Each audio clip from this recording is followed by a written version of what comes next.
Welcome to JWinner's Weekly Current Affairs Bulletin.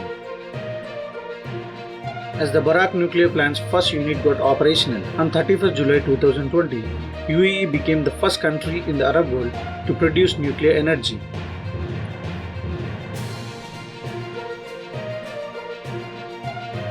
Two NASA astronauts have returned to Earth, successfully ending their historic 2-month mission to stay on the space station.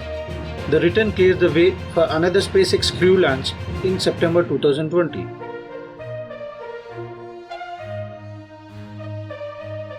The Bombay Flying Club has become the first DGCA-approved drone training school of the country.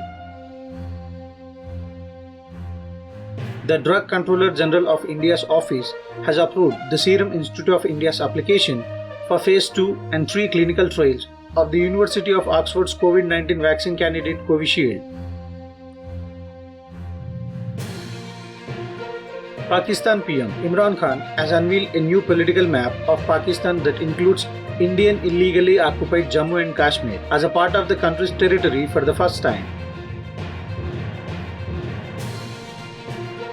In Himachal Pradesh, HRD Minister Ramesh Pokhriyal Nishank and CM Jairam Thakur have laid the foundation stone of IIM at Daula Kaun in Sirmaur district.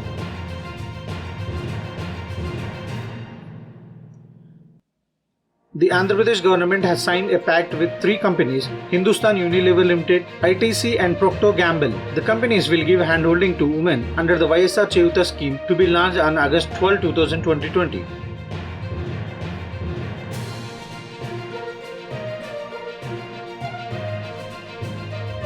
President Ramnath Kovind has appointed Manoj Sinha as the Lieutenant Governor of Jammu and Kashmir.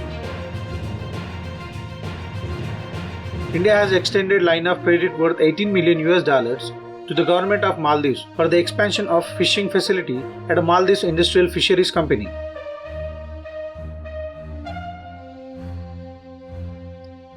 Ajay Tyagi has been given an 18 months extension as the chairman of Markets Regulator, Securities and Exchange Board of the India (SEBI).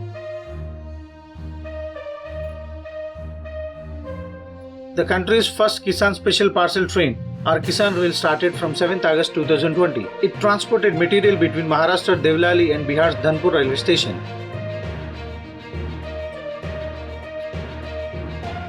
Former Lieutenant Governor of Jammu and Kashmir GC Murmu will be the next Comptroller and Auditor General of India. ICC has confirmed that the ICC Men's T20 World Cup 2020 that was postponed due to COVID-19 will be held in Australia in 2022. India will host the ICC Men's T20 World Cup 2021 as planned.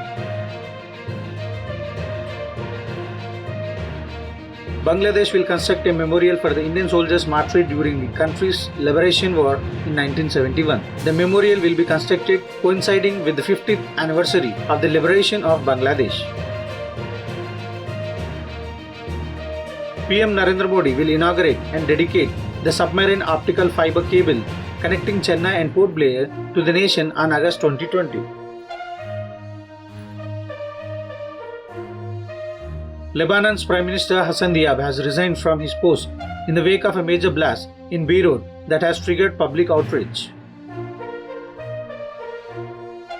In Sri Lanka, Mahinda Rajapakse took oath as a Prime Minister for the 4th time on 9th August 2020. Minister of State for Railways Suresh Angadi virtually inaugurated Malgudi Museum at Arsalu in Karnataka, Shivamogga. The World Station building at Arsalu has been converted into a museum.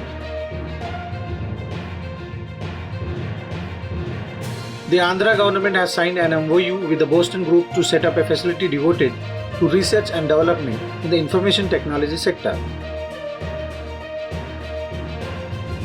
After a 3-day meeting of the Monetary Policy Committee, RBI Governor Shaktikant Das has announced that the key repo rate will be kept unchanged at 4%. Thank you for watching the video. Subscribe to our channel, like, share, comment and don't forget to press the bell icon to get notified.